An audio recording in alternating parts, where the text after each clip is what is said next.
Hola, ¿qué tal? Muy buenos días. Hoy vamos a ver la parasha número 21, Kitizá, y se han preguntado por qué tenían que pagar una ofrenda a aquellos hombres de 20 años, mayores de 20 años, para que no les cayera una plaga. Lo vamos a ir contestando esta pregunta.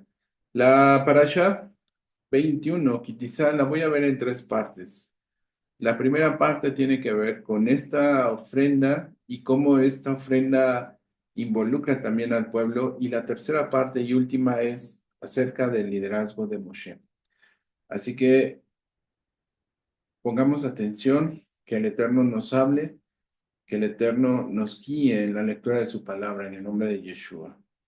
Sí, la parasha de esta semana, como les comenté, lleva el nombre de Kitizá, que generalmente se traduce como cuando tomes el número en algunas traducciones o cuando formes el censo en otras traducciones.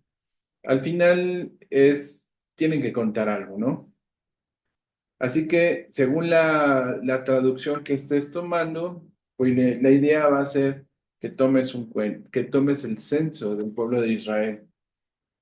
¿Cuál es el motivo de este censo? Vamos a verlo en Éxodo 30, 20, 12 al 16. Perdón, Éxodo 30, 12 al 16. Dije 30, 20, 12 al 16. Perdón. Dice, cuando tomes el número de los hijos de Israel, según sus cuentas, dará cada uno rescate por su vida al Eterno, cuando se lo cense. Así no habrá mortandad entre ellos al censarlo. Esto dará a todo aquel que es censado la mitad de un shekel de plata, del shekel sagrado, 20 gera el shekel, la mitad del shekel para ofrenda al Eterno. Todo el que es censado de 20 años en adelante dará ofrenda al Eterno. El rico no aumentará, ni el pobre no disminuirá de la mitad del shekel para dar ofrenda al Eterno, para expiar por vuestras vidas. Tomarás la plata de las expiaciones de parte de los hijos de Israel y las pondrás al servicio de la tienda de reunión. Y será para los hijos de Israel por recuerdo delante del Eterno para expiar vuestras vidas. Eso es lo que dice Shemot 30:12. Y eso se ve un poco difícil, pues comunica, fíjense, pareciera que como comunica una idea de que la expiación se compra, ¿sí? O a través de esta ofrenda, el Eterno otorga el perdón de los pecados. Pareciera que se entiende así, que es por dinero. Entonces, cada israelita debe pagar una ofrenda de un medio shekel por su expiación. O sea, ¿qué quiere decir esto? ¿Se compra o no se compra la expiación? Vamos a ver, porque son preguntas que surgen. La lectura de este texto nos hace recordar la práctica que en un momento se llevó a cabo por la Iglesia Católica al pagar o al comprar las indulgencias, ¿sí? A cambio de que sus seres queridos quedaran en el purgatorio y no en el infierno. Por supuesto, en nuestro caso creemos que la Torá en ningún momento propone una enseñanza de este tipo, ¿sí? Pero ¿por qué entonces se pedía esa ofrenda? ¿Sí? Israel, como les comenté, Israel no puede ser contado. Israel no puede ser contado y vamos a ver el primer caso. Dice, Hashem le dijo a Abraham, ¿sí? Y pondré a tu descendencia como el polvo de la tierra, que si alguien puede contar el polvo de la tierra, también entonces tu descendencia podrá ser contada. Esto lo encontramos en Bereshit 13:16. Fíjense, también entonces tu descendencia podrá ser contada. En segundo caso, acompáñenme por favor a Génesis 15:5. Génesis 15:5. Bereshit 15:5. Y dice, Y lo llevó fuera y le dijo, mira ahora los cielos y cuenta las estrellas si las puedes contar. Y le dijo, así será tu descendencia. Entonces estamos viendo, Hashem le repite esta promesa a Abraham, observa ahora los cielos y cuenta las estrellas, si podrás contarla, así será tu descendencia. Y número 3, Hashem le dice a Abraham en Génesis 22:17, vamos por favor, Génesis 22:17. De cierto te bendeciré y multiplicaré tu descendencia como las estrellas del cielo y como la arena que está a la orilla del mar, y tu descendencia poseerá las puertas de sus enemigos. ¿Me siguen? Entonces, toda la descendencia de Abraham, que son los hijos de Israel, no pueden ser contados, porque tampoco nadie puede contar el polvo de la tierra, imposible, ni tampoco la arena del mar se pueden contar, ni tampoco las estrellas de los cielos. ¿Sí? Por lo tanto, cualquiera que intente contar a los hijos de Israel, quebranta la palabra del Eterno. ¿Sí? Y la palabra del Eterno dice que no puede ser contado el pueblo de Israel. ¿Sí? Por lo tanto, todo aquello que infrinja este mandamiento o esta condición, pues va a llevar acá, va a tener una reprimenda. ¿Sí? Y eso recordamos un poquito, y para aquellos que no lo ubican, lo vemos que hubo consecuencias cuando David censó al pueblo. Primera de Samuel 24.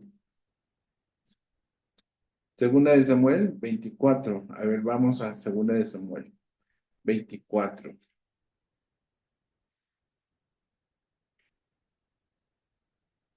Amén. Dice, fíjense, volvió a encenderse la ira de Adonai 24:1 contra Israel e incitó a David contra ellos a que dijese, ve, haz un censo de la casa de Israel y de Judá. Entonces aquí vemos que David fue influenciado para censar al pueblo, ¿ok? Y tuvo una consecuencia de todo ello.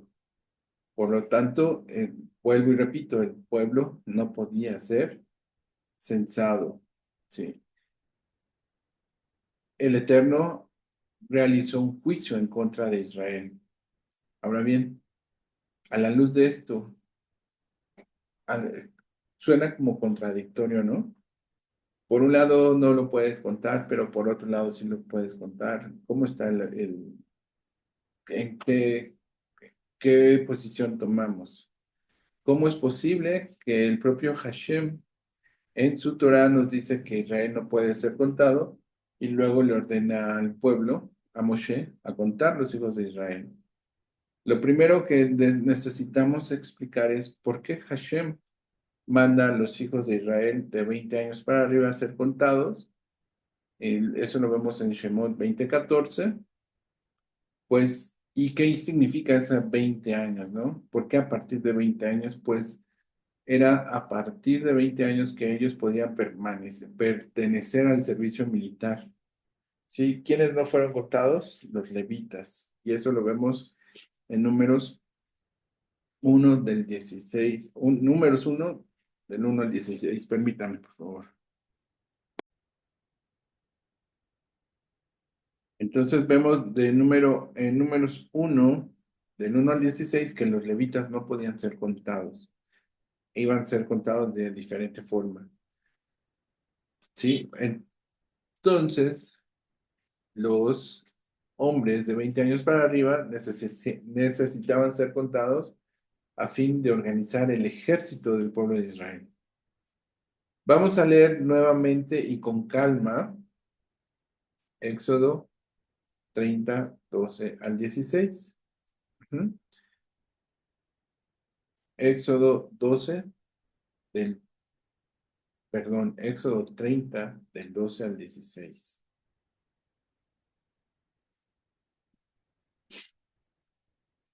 Cuando tomes el número de los hijos de Israel, conforme a la cuenta de ellos, cada uno dará a Adonai el rescate de su persona. Cuando los cuentes, para que no haya mortandad en ellos, cuando los hayas contado. Esto dará a todo aquel que se ha contado medio ciclo, conforme al ciclo del santuario. El ciclo es de 20 queras. La mitad de un ciclo será la ofrenda a Adonai. Todo el que sea contado de 20 años arriba dará la ofrenda a Adonai. Ni el rico aumentará, ni el pobre disminuirá del medio ciclo, cuando dieren la ofrenda a Adonai para hacer expiación por vuestras personas. Y tomarás de los hijos de Israel el dinero de las expiaciones, y lo darás para el servicio del tabernáculo de reunión, y será por memorial a los hijos de Israel delante de Adonai para hacer expiación por vuestras personas. ¿Ok? ¿Qué estamos dándonos cuenta con esto? Que el censo ha de tomarse ¿de quién? De los hijos de Israel que tengan 20 años en adelante. ¿Sí? Lo que deja fuera a las personas menores de 20 años y evidentemente a todas las mujeres y a todos los levitas. Ajá. Así que en sentido estricto no está contándose a todo el pueblo, sino solamente a los que tenían que ir a la guerra. Ajá. Entonces, de acuerdo a nuestra lógica, podríamos pensar que no debería venir ningún tipo de plaga sobre el pueblo de Israel, porque no se contó todo el pueblo de Israel, sino solamente a un sector del pueblo. ¿Están conmigo? Sí, solamente a un sector del pueblo. Si seguimos esta lógica, podríamos alegar o podríamos argumentar que la iniciativa del censo no viene de parte de ningún hebreo, es el Eterno mismo quien la ordena, ¿sí? En este caso. O sea, no fue Moshe quien quiso por voluntad propia contar al pueblo, sino que fue Hashem quien lo ordena. Entonces, tenemos dos argumentos aquí en la mesa. Uno, que no se contó todo el pueblo. Ajá. Entonces, podríamos decir que no podría venir ninguna plaga al pueblo. ¿Estamos de acuerdo? ¿Me siguen? Por otro lado, pues no fue Moshe quien ordenó el censo, sino fue Hashem quien lo hizo. ¿Mm? Entonces, pues si A es B y B es igual a A, C, a ver, ya me equivoqué. Si A es igual a B y B es igual a C, entonces A es igual a C, ¿no? Pero aquí esa lógica no funciona. Ajá. ¿Por qué? Un ejemplo. Si el presidente es un político, si todos los políticos son corruptos, podríamos pensar, ¿sí? El presidente es un político, por lo tanto es un corrupto. Sí, no podemos verlo de esta manera. ¿Por qué? Porque, uno, no es posible encontrar un fallo, porque el Eterno no debería encontrar ninguna plaga, pero el mismo Eterno revela que de todas maneras enviará una plaga. Y de hecho, para complicarnos y rebuscarnos más, ¿sí? Ordena un método de expiación para salvar a los que son contados. Pero tal método es insólito, tienen que pagar. ¿Sí? Lo que empeora la visión del tema. ¿Sí me estoy dando a entender?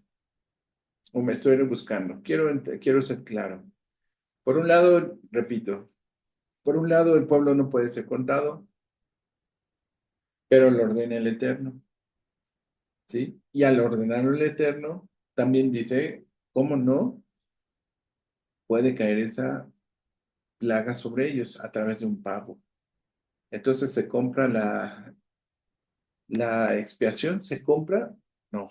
Vamos a ver cómo podemos entender esto. ¿sí? El problema es que estamos como que limitados en nuestra ideología. Estamos pensando de una manera poco, muy racional en cuanto a, y además de una manera muy racional occidentalmente. Por lo que tratamos de explicar cómo se da este fenómeno, ¿sí? Y quiero seguir adelante. El profeta Isaías nos enseña que nuestro pensar y el pensar de Dios es totalmente diferente. Sí, vamos por favor a Isaías 55:8, por favor. Isaías 55:8.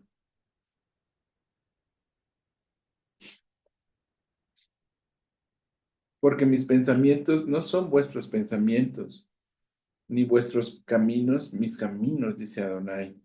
Entonces, esto es lo que tenemos que entender. Que por un lado el pueblo no podía ser contado, pero por otro lado Hashem es el que ordena ese conteo, pero también Hashem propone el método para que la plaga no caiga, ¿sí? Entonces, eso va en contra de toda nuestra lógica humana, ¿sí? Por esta razón, el hombre, el ser humano, al acercarse al Eterno, al acercarse a la Torah, debe estar primeramente bien familiarizado con el carácter y la estructura de la narrativa que presenta la Torah, que es la revelación divina. Vamos, por favor, acompáñenme a Lucas 16:29. Lucas 16:29.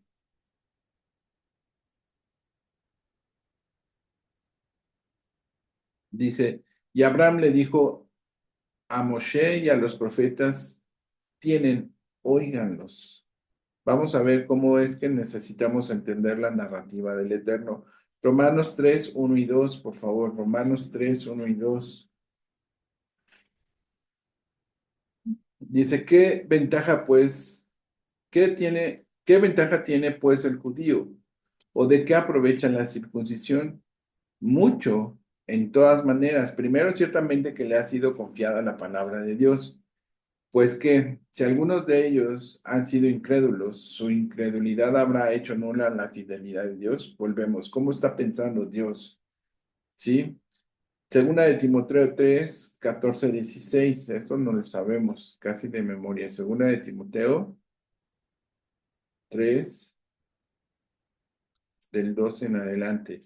Y también, a ver, 3:14-17.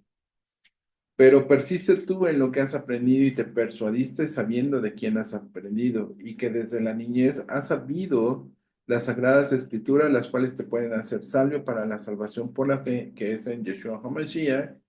Toda escritura es inspirada por Dios y útil para enseñar, para redarguir, para corregir, para instruir en justicia, a fin de que el hombre de Dios sea perfecto, enteramente preparado para toda buena obra.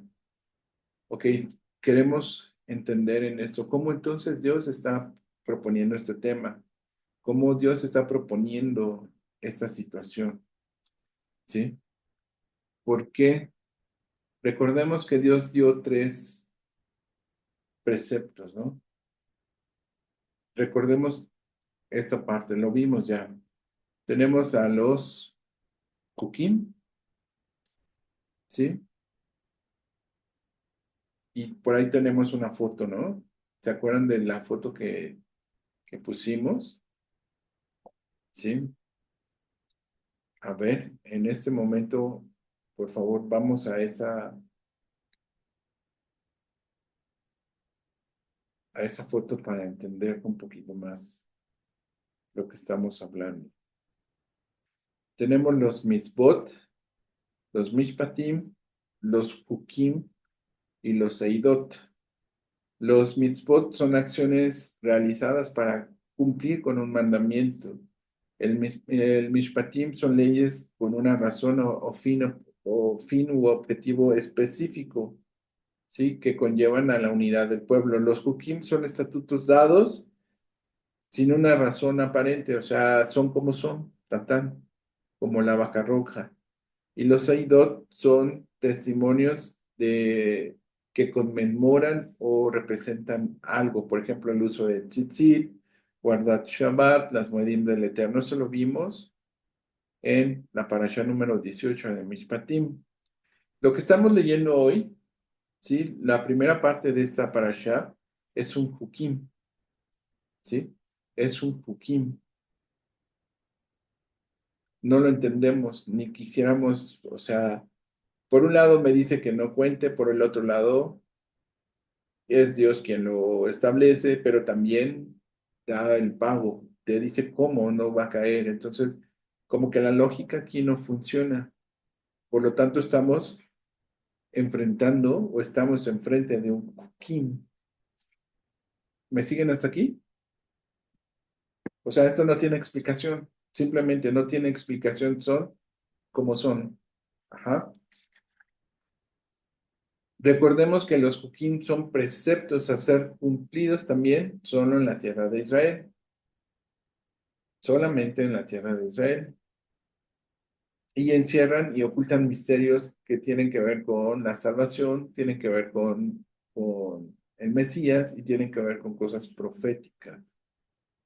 Entonces, lo que estamos encontrando en esta parasha es el precepto de donar anualmente un medio shekel con el fin de obtener la expiación debido al hecho de que la persona fue contada por orden del Eterno.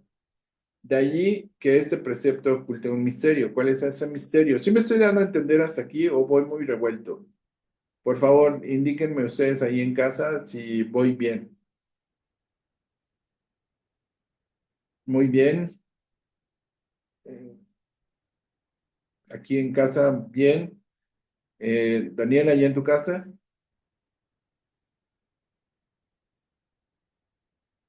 Ok, muy bien. Entonces, pareciera que todo lo que estamos leyendo es difícil de comprender porque tiene un hukim, un hok, y nos hace ruido. Nos parece irrazonable que el Eterno pida una cantidad de dinero para la expiación de la falta. Y si lo que requería era una expiación, a ver, recordemos un poquito cómo se expía, cómo se expiaba en el antiguo pacto una falta, sino a través del derramamiento de sangre. Ay, pero aquí está pidiendo dinero, ¿sí? Volvemos a que no calza con nuestra lógica, ¿sí? Si se requería una expiación, ¿por qué no se solicita o por qué en este caso el Eterno no solicita un animal como sustituto, ¿sí? Como ya lo hemos venido viendo, pues así, solamente porque así lo quiso que el Eterno. Es una respuesta práctica y definitiva. ¿Por qué no lo pidió el Eterno? Porque así lo quiso. Y esto tiene que ver con nuestra fe, ¿sí? Tiene que ver con nuestra emuná, ¿sí? Tiene que ver con cómo obedecemos. Si queremos racionalizar lo que a veces, muchas veces, sin explicación alguna, el Eterno nos manda a hacer, o solamente lo tomamos como son las cosas, por emuná, con fe. Recordemos que los judíos o la casa de Judá durante mucho tiempo, mientras que estuvieron los dos templos en pie, cumplieron con todos los hukim, cumplieron con todos los hukim, y en particular con el precepto de la donación de medio shekel para la expiación sin conocer los misterios que todos estos se escondían. Y estas discusiones nos dan el contexto apropiado que nos ayuda a entender lo que la mujer samaritana, asombrada con la conversación con el Mesías, dijo, hablando de los enigmas de la Torá y de la vida en general. Juan 4:25. Vamos rápidamente. De esto ya hablamos un poquito. Juan 4:25.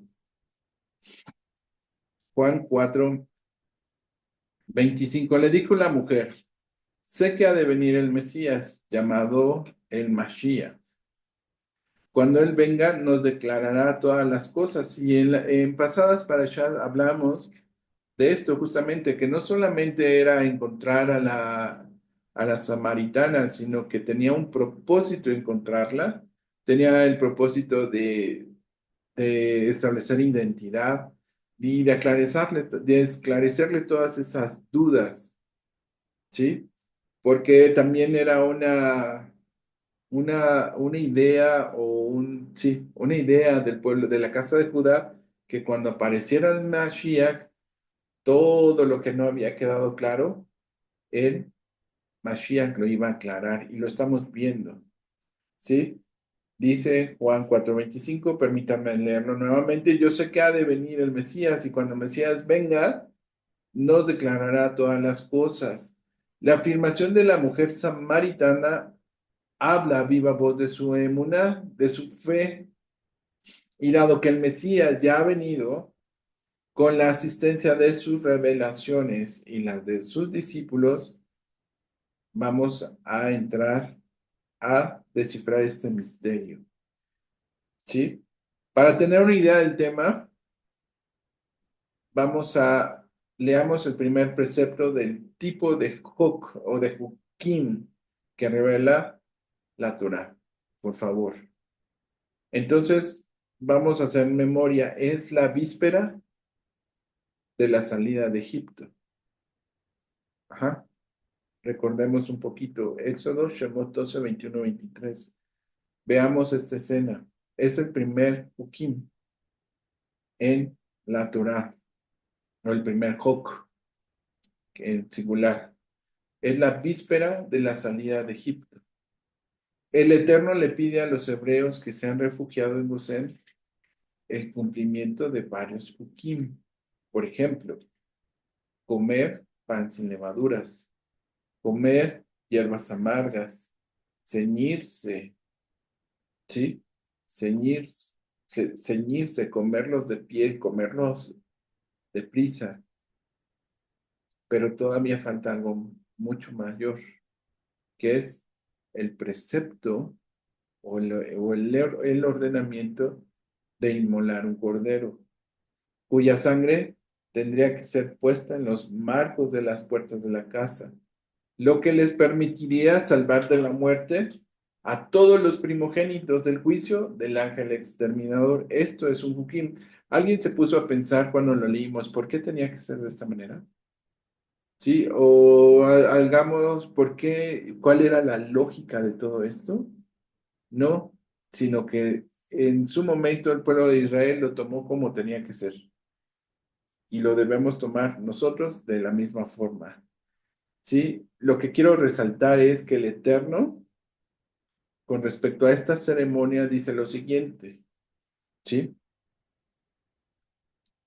Que lo tienen que recordar por sus generaciones. ¿Sí? Cuando los judíos inmolen el cordero para la cena del Pesach y los hijos les pregunten, ¿qué significa este ritual para ustedes?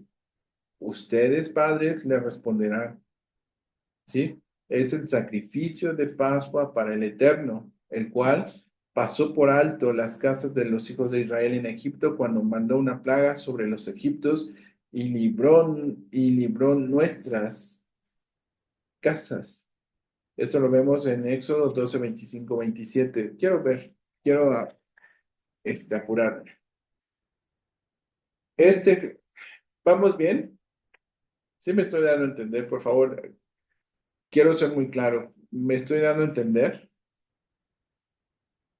En casa, ustedes que nos siguen, ¿ok? El HOC, el mandamiento y la insistencia divina sobre el significado de la sangre del cordero adquiere su sentido. ¿Cuándo? Cuando Juan el Bautista presenta públicamente a Yeshua como Mashiach. Y vamos, por favor, a Juan 1:29. Por favor, Juan 1:29, que dice, el siguiente día vio Juan a Yeshua que venía a él y dijo, he aquí el Cordero de Dios que quita el pecado del mundo. Entonces ya tenemos una correlación de lo que estaba pasando en el antiguo pacto con esta ceremonia y qué está pasando con Yeshua en el nuevo pacto, sí, en el pacto renovado. La plenitud de su sentido la revela el Mesías mismo, decodificando las alusiones contenidas en la última cena, ¿sí? Tomando en sus manos la tercera copa, la de la redención, le dice a sus discípulos. Mateo 26:27, vamos rápidamente. Mateo 26:27.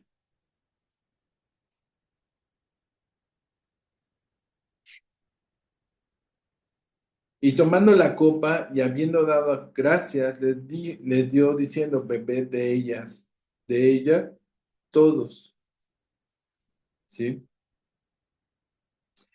El 28, porque esto es mi sangre del nuevo pacto, que por muchos es derramada para la remisión de los pecados. Baruch Hashem. Entonces estamos viendo que es la copa de su sangre, ¿sí? De ahí es muy claro que el Koc del libro de Éxodo, del precepto de untar la sangre del cordero en los marcos de las casas, lo salvaba de la muerte. Y era una alusión a la muerte de Mashiach, que salvaría a todo el mundo por medio del derramamiento de su sangre. ¿Sí? ¿Vamos bien? Entonces, cuando volvemos a la cuenta de las personas, cuando este censo está restringido, ¿sí? Ya lo vimos que no fue para todos. Cuando este censo está restringido a un sector de los hijos de Israel, la Torá dice que aún así vendrá sobre los hijos de Israel, los que fueron contados, una plaga de mortandad. A tal efecto, el Eterno ordena un shekel, ¿sí? En expiación por cada israelita varón de 20 años para adelante, para que no sufra el juicio divino.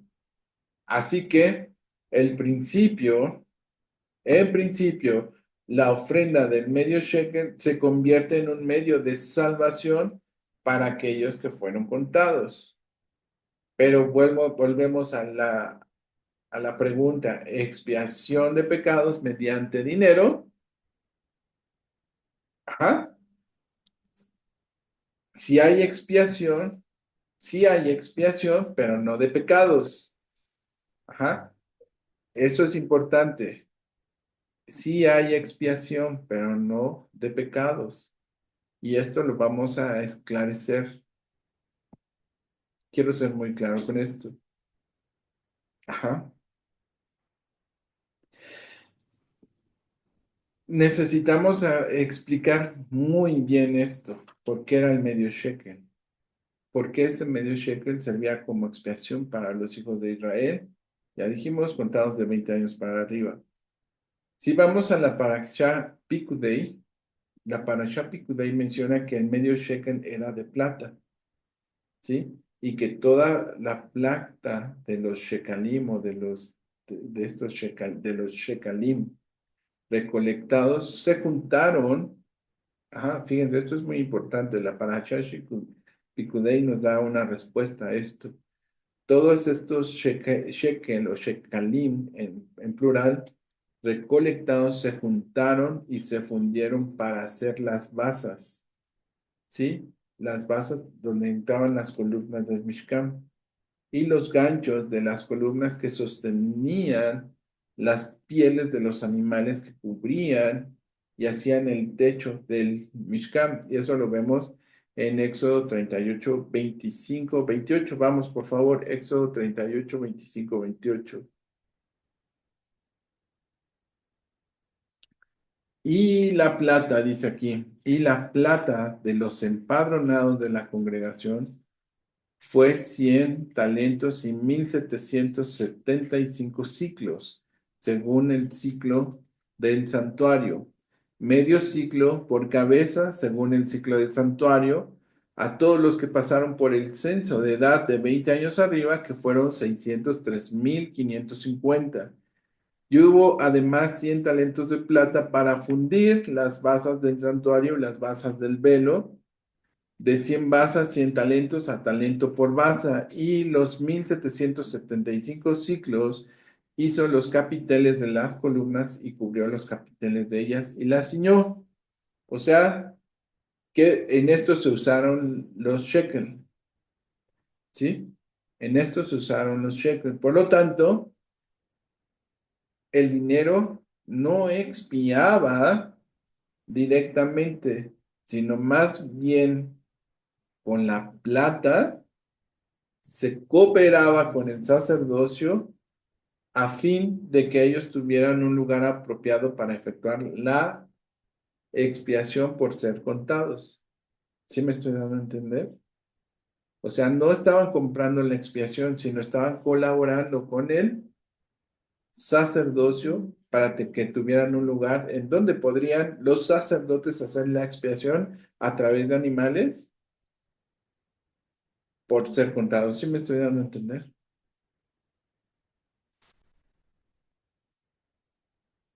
Esto es muy importante, ¿sí? Porque enseña que los hebreos en su momento, en aquel tiempo, tenían que hacer a favor de su propia expiación algo. ¿Mm? Esta enseñanza se mantuvo, ¿sí? Se mantuvo durante todo el tiempo, porque el mismo hebreo era el que ponía esa ofrenda para tener un lugar donde el sacerdote podía expiar sus pecados a través del sacrificio de animales. Pero ¿qué pasa con el segundo templo? Cuando llega el segundo templo, pues ya no tienen ese tabernáculo, sino ya tienen un templo erigido. Y esas ofrendas eran para comprar los animales que eran ofrecidos como expiación. ¿Sí me estoy dando a entender? Entonces, quiere decir que todos aquellos que eran contados, pues compraban esos animales para que se recordaran que ellos fueron contados. Ajá. Dice el Midrash Tanhuma que cada año, durante la época del segundo templo, todos los hijos de Israel que alcanzaban la edad de 20 años comenzaban a traer su donativo, ¿sí? U ofrenda de medio shekel, junto con todos aquellos que ya tenían más de 20 años, a excepción de los levitas, es obvio. Esto era cada año. El anuncio para la colecta del medio shekel se hacía desde el primer día del último mes y cada quien de manera voluntaria entregaba su medio shekel el primer día de Nisan en el templo. De esta manera se contaba de manera indirecta a los hijos de Israel mayores de 20 años. Ahora bien, ¿para qué se colectaban todos estos medios shekalim? El Midrash no responde que era colectado solamente por causa de la expiación de Israel, puesto que con ella se compraban los animales para los sacrificios expiatorios comunales. ¿Vamos bien hasta ahí? De lo anterior, se nota que el dinero del medio shekel no expiaba en sí mismo, como parecía indicarlo de primer bote la lectura del texto, sino que todas las contribuciones del medio shekel eran usados para comprar los animales que se usaban para los sacrificios comunales, y esto lo vemos en el libro de Vayikra, y entre los sacrificios comunales estaba justo también el sacrificio expiatorio por haber sido contado en Israel o contado a Israel. Voy terminando esta primera parte. He aquí, este es un punto de mucha importancia. La expiación de la que aquí se habla no se refiere al perdón de pecados estrictamente, sino al hecho de rescatar o a redimir a una persona de un peligro. ¿Cuál peligro? La plaga de mortandad por causa de haber sido contado. ¿Por qué? Porque el pueblo no podía ser contado. Este medio shekel era un impuesto, una especie de impuesto que se pagaba todo israelita mayor de 20 años, a fin de que los sacerdotes tuvieran fondos suficientes para comprar todos los tipos de animales necesarios para realizar el rescate de la persona. Nuevamente vemos la colaboración, en esta ofrenda vemos la colaboración del pueblo con los sacerdotes. Los primeros tenían sus contribuciones de medio shekel y los segundos compraban los animales que sacrificaban como rescate. De esta manera, la redención podía ser llevada a cabo. En este sentido, el medio shekel actuaba como una protección o como un seguro de vida contra el riesgo de la plaga. Y en segundo lugar, todo aquel que era contado debía contribuir para el sostenimiento y la santidad del pueblo. ¿Vamos bien hasta aquí? ¿Sí me estoy dando a entender? ¿En casa me siguen? ¿En Laura por allá? De acuerdo.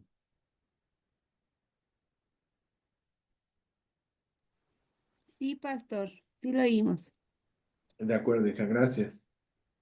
Ahora bien, ¿qué aprendemos de todo ello? O sea, voy a recapitular un poco. Los hombres mayores de 20 años se tenían que contar. No se podían contar según la Torá, pero Hashem ordena el censo, pero también les dice que cómo pueden redimir, cómo pueden pagar ese rescate para que no haya mortandad sobre ellos. ¿Sí? Entonces, ¿qué aprendemos de todo esto? El Eterno tiene lo primero. El Eterno tiene su razón, el Eterno tiene sus razones cuando ordena algún precepto en la Torah. ¿Sí? El hecho de que no lo entendamos ni que sea lógico para nosotros se debe a nuestra incapacidad humana para discernir la palabra de Dios. Tenemos nuestros límites y sobre todo nuestra poca fe, ¿sí? Parece que estamos listos para dudar y cuestionar todo lo que el Eterno dice o hace y no puede ser así. Necesitamos corregirlo, ¿sí? ¿Cuál es la primera cosa que debemos aprender de todo esto? Que debemos actuar en fe, ¿sí? Que no debemos racionalizar lo que el Eterno nos dice, sino tomarlo tal como Él nos lo dice. No se dice que, no puedo decir que es una fe ciega, ¿sí? Pero tampoco podemos racionalizar las cosas. Me explico. ¿Mm?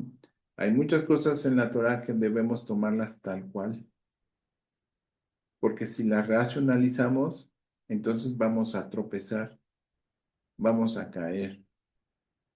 Ujú.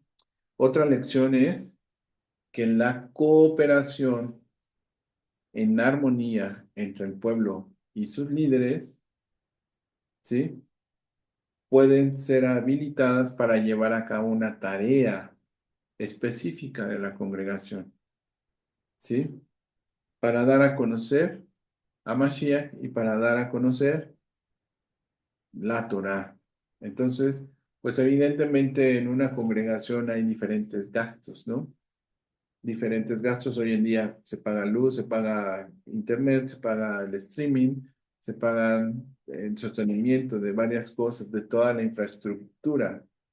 Sí, se paga el lugar donde se congregan, donde la gente viene a aprender y también se hace la sedacá. Por eso es importante la cooperación de todo esto.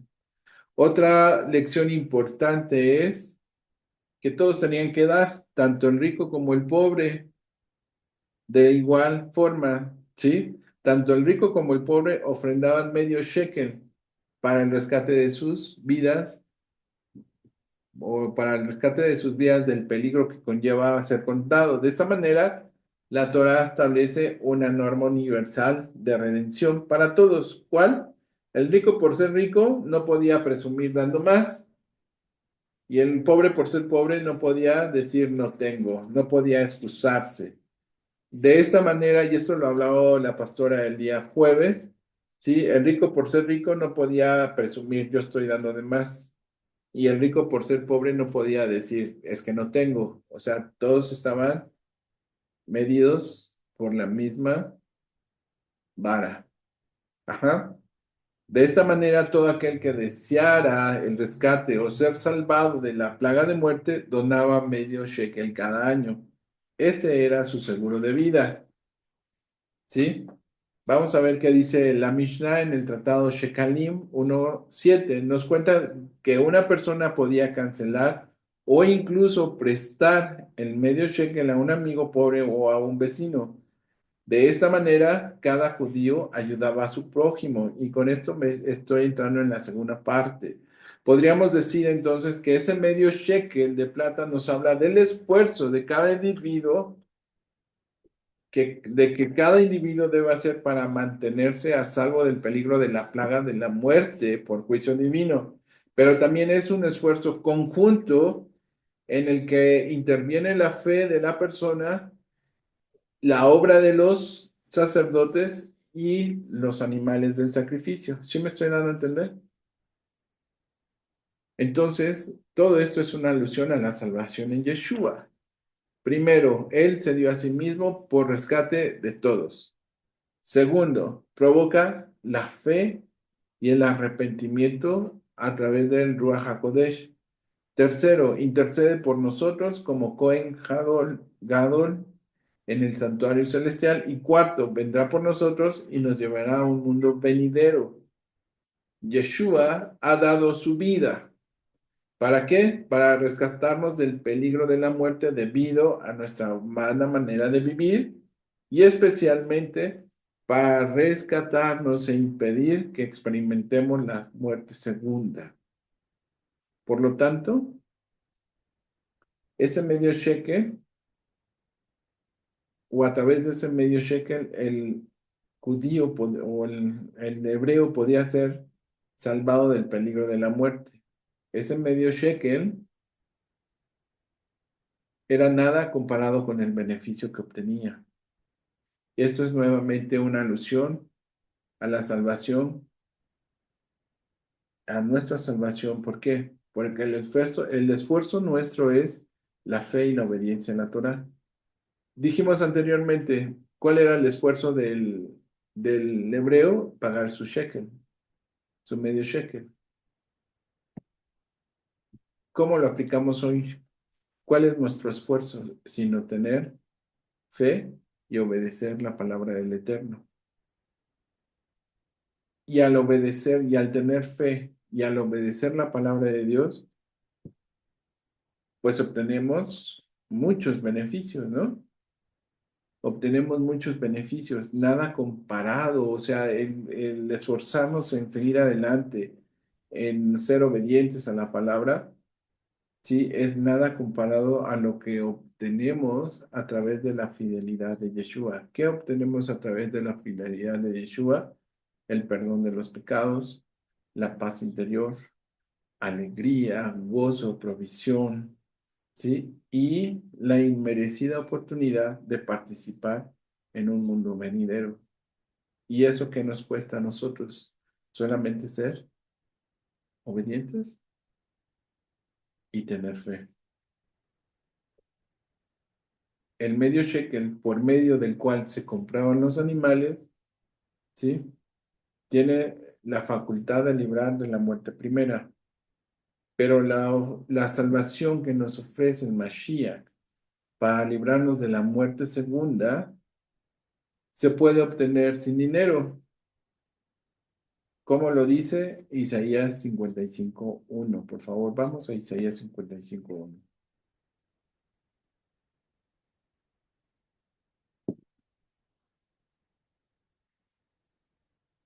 A todos los sedientos, venid a las aguas, y los que no tienen dinero, venid, comprar y comer.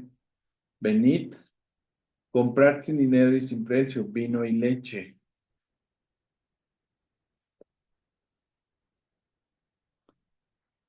Esta salvación es para los de sin dinero.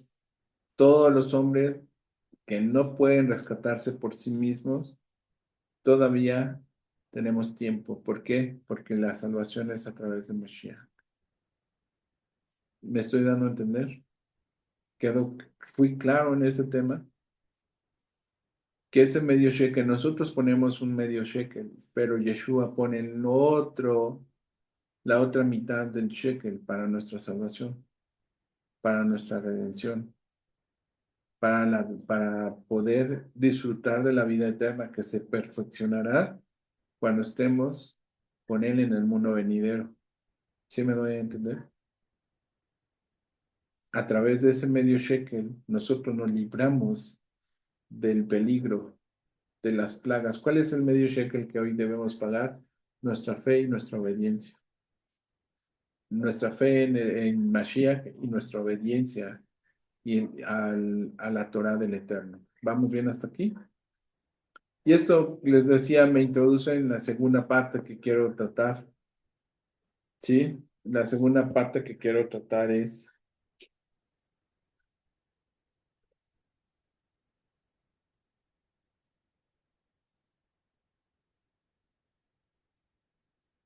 mm, permítanme,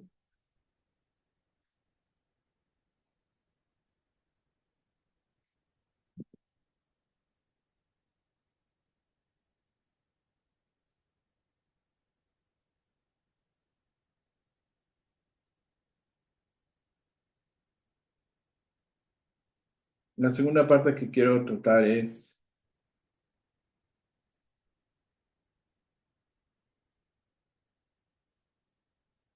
que la parasha, evidentemente ya hablamos de que tenía que contarse, ¿sí? Vemos que la idea de contar a través de medias monedas era algo extraño, eso ya quedó claro. ¿Por qué no simplemente contarnos por número? Eso también es una pregunta, ¿sí? ¿Por qué no, por qué no usar un objeto? ¿Por qué usar una media moneda? ¿Por qué la media moneda? Y a lo mejor parece que voy para atrás o regreso al principio, ¿sí? Contar a través de una moneda, ¿sí? Contar a través de una moneda nos transmite dos mensajes, ¿sí? El primero es que cada persona importa. No es relevante si nuestra contribución es pequeña o...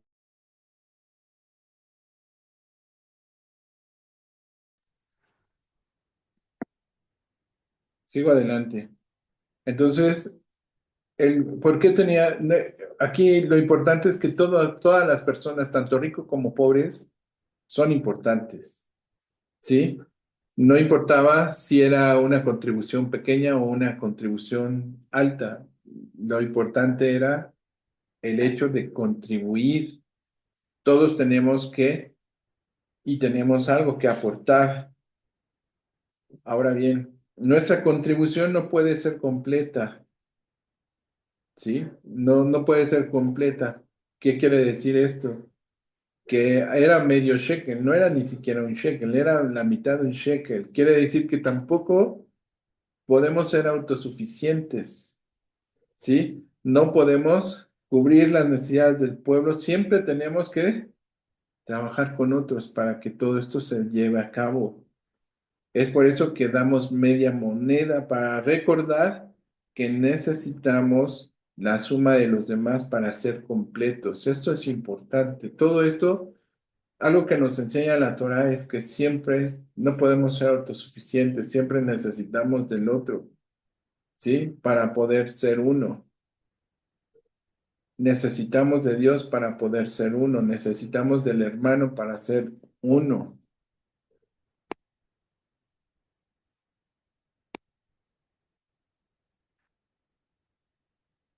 No se trata de cuánto tengas, no se trata de cuánto das, sino que ambos el uno y el otro nos complementamos para un objetivo mayor, para un objetivo sublime de parte de Dios. ¿Sí me estoy dando a entender? Y eso tiene que caer en nuestra manera de vivir en todo, ¿sí? Necesitamos de los demás para poder seguir adelante, necesitamos de los demás para avanzar en el cumplimiento del propósito de Dios en nuestras vidas. Necesitamos de los demás porque no somos llaneros solitarios en los cuales yo puedo solo contra el mundo, no somos ermitaños, ¿sí?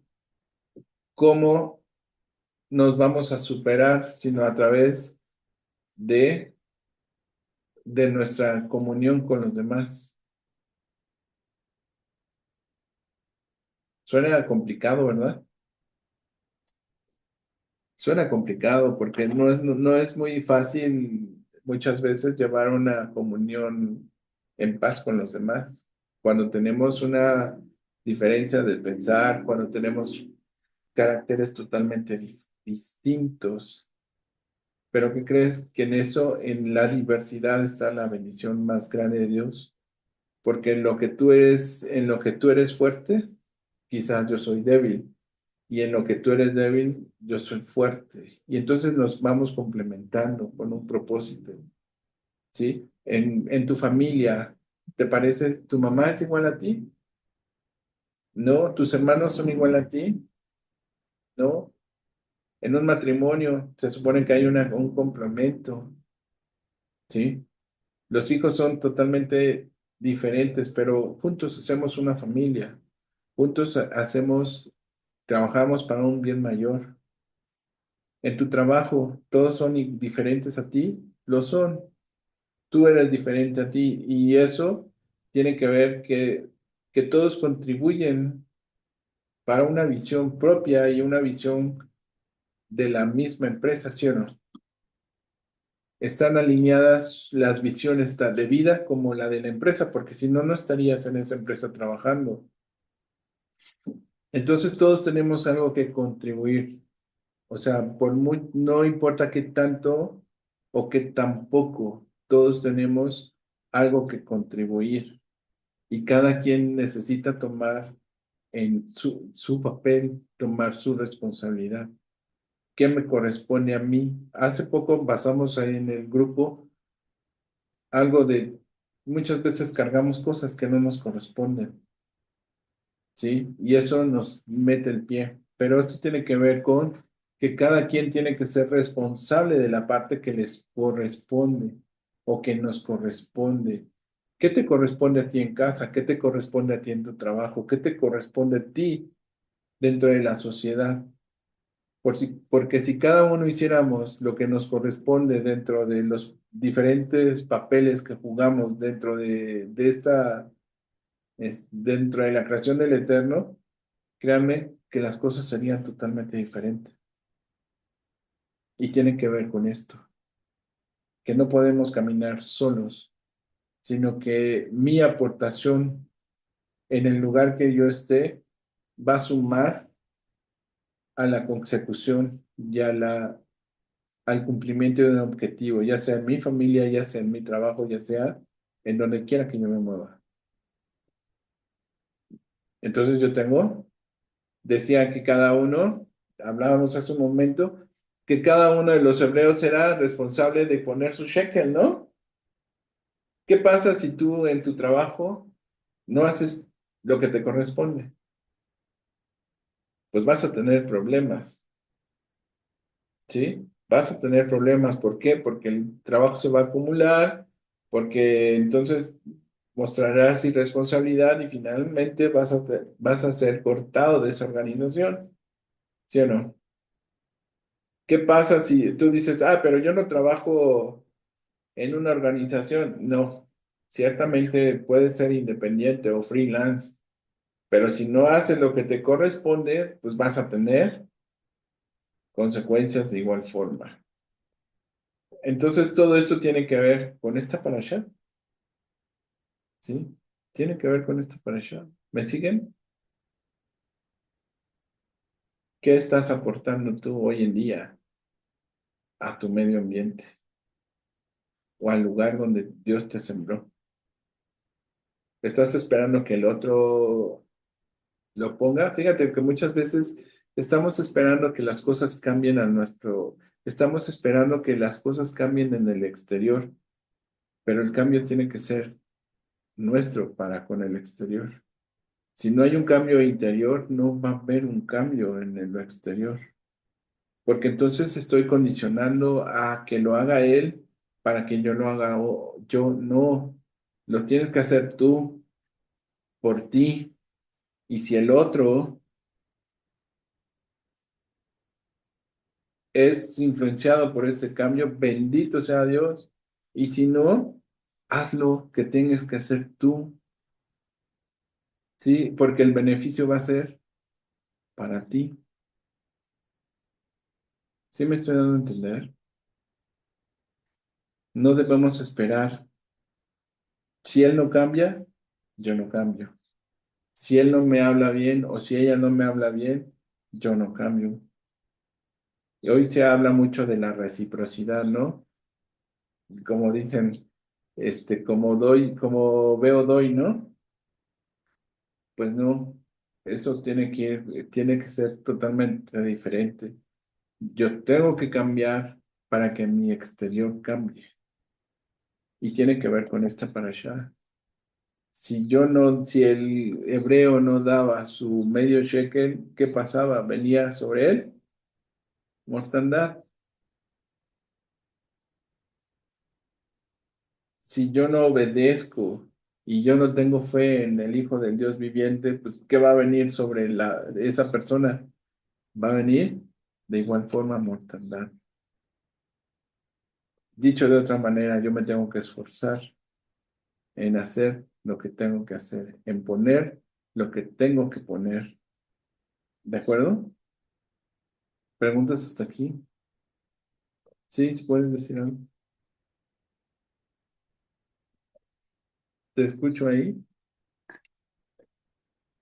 Ok, fíjense que todo esto que está hablando el pastor es muy interesante y nosotros podríamos decir que en el nuevo pacto esto del medio shekel es muy importante. ¿Por qué? Porque Yeshua, él fue el shekel, el rescate por cada uno de nosotros.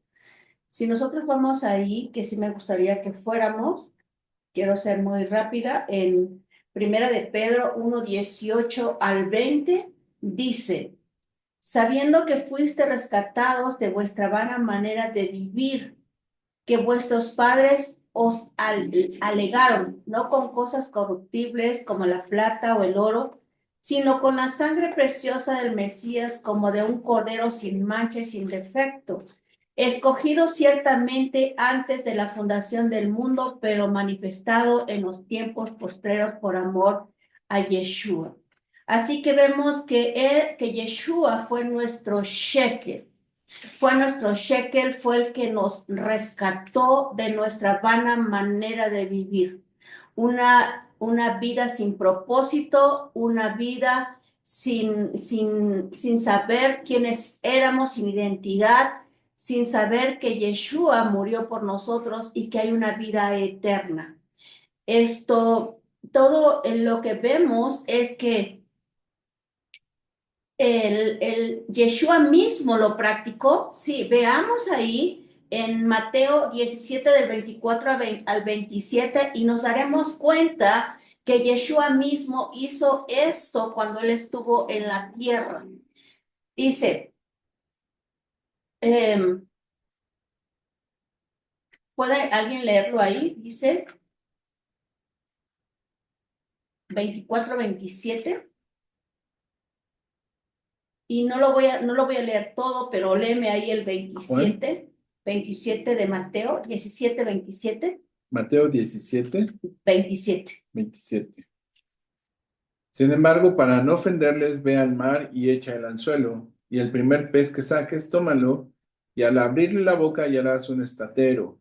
Tómalo y dáselo por mí y por ti. Fíjate que ahí donde dice estatero significa shekel. Fíjate que ahí donde dice en el 27, dice, y encontrarás un shekel, tómalo y dáselo a ellos por mí y por ti. Fíjate que él está haciendo el cumplimiento de la Torá, ¿sí?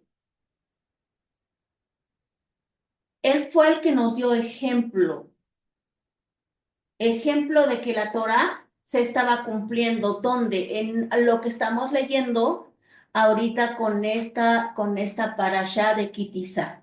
Entonces, nosotros tenemos que entender que el medio shekel fue en el principio y dice, hay cosas que no entendemos, no, es que todo tiene un propósito, todo tiene algo profético.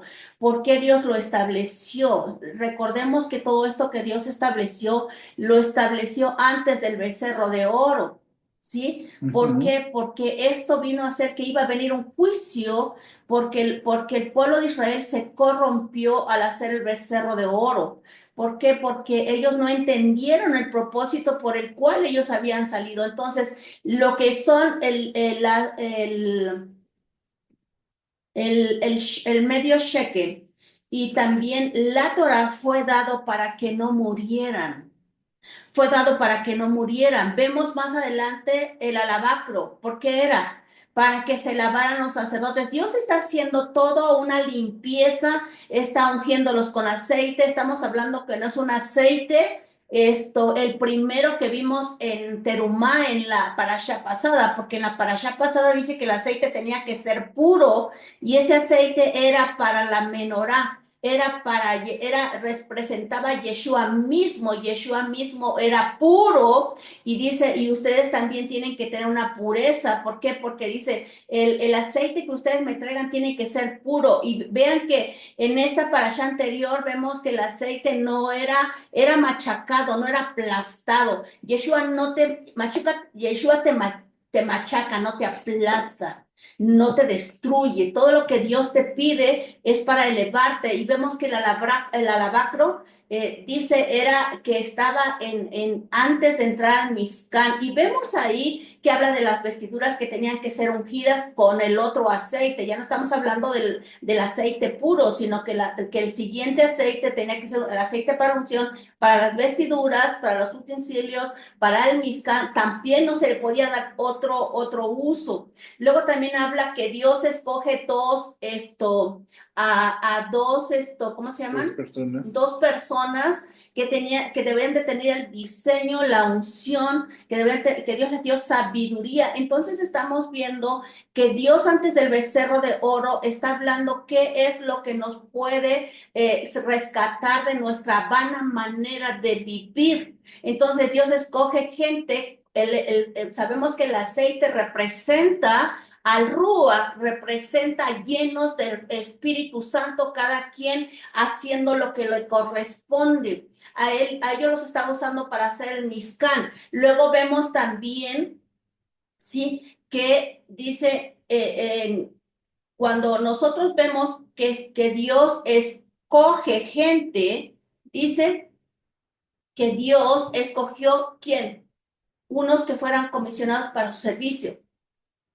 Dios determina quién hará y cómo hará el servicio que Dios quiere. Y solamente lo que Dios te manda hacer, eso es lo que tienes que hacer, por muy bueno que parezca, solamente lo que Dios te manda.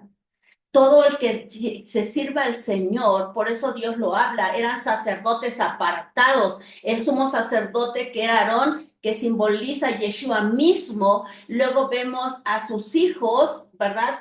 Que también tenían que estar llenos del Ruach, apartados con vestiduras santas, vestiduras especiales. Y vemos que, también vemos que deben de estar, que el aceite simbolizaba el estar llenos del Ruach. El alabacro representa la tevilá, que nosotros antes de entrar a pesar, que ya estamos en ello, se tenían que haber una inmersión. Por eso dice que se lavaban la cara, se lavaban los pies, o sea, se tenían que lavar de una manera completa. Nosotros para entrar a la presencia del Eterno tenemos que ¿lavarnos de qué? Lavarnos de toda la impureza, lavarnos de todos los pecados, lavarnos de todo aquello que al Eterno no le sagrada. Por eso en esta parashá vemos que Dios pone varias cosas, pone el Shabbat como algo que también trae una relación íntima con el Eterno, y esto también lo hizo de manera perpetua.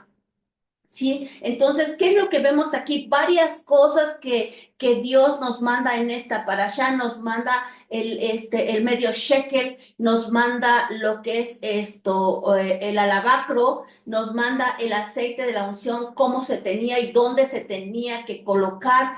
Vemos personas llenas con el Rúa. Vemos en Efesios 4, 11, 13 que habla de las personas que Dios pone, dice en Efesios 4, 11 al 13, y él mismo dio a unos apóstoles, otros profetas, a otros evangelistas y a otros pastores y maestros.